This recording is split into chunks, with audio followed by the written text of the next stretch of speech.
Ons hou daarvan om grense te trek. Hier binne is die regte ouens en vrouens, al ons maatjies so lekker by mekaar. Daar buite, daar is die ander. Welkom by die Sepcast, tuiste van die nommer 1 netwerk vir jou lewe.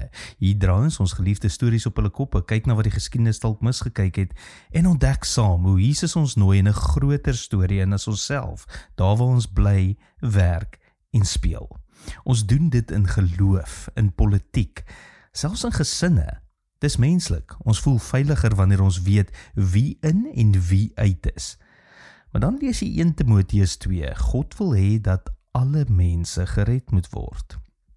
En skielik voel daardie grense belaglik klein, want as God se hart so wyd is, hoe kan ons in so eng bly?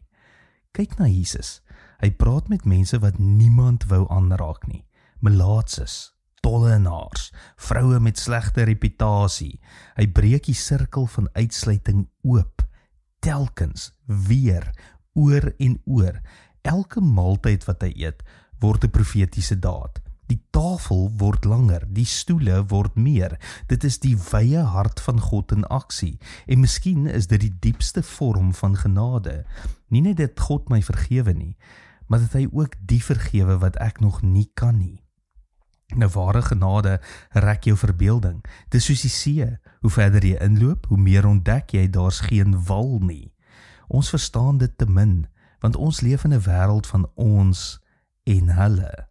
Selfs in die kerk het ons soms 'n binnekring geskep waar mense eers moet kwalifiseer om welkom te voel.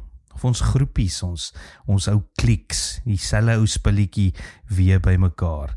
SOS, selfe ou spul. Maar as jy mooi luister na die evangelie, hoor jy iets anders. Niemand kwalifiseer nie, en dis juis die punt. Ons is almal hier uit genade alleen.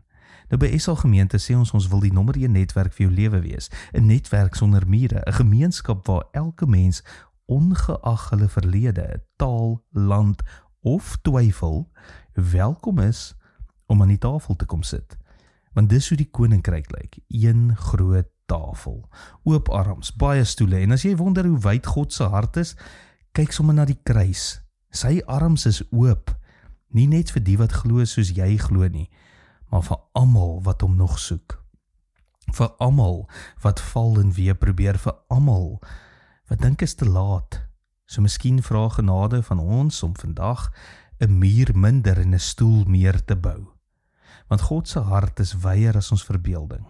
En dis in daardie wye hart waar ons almal asemhaal. Tot môre, mooi loop.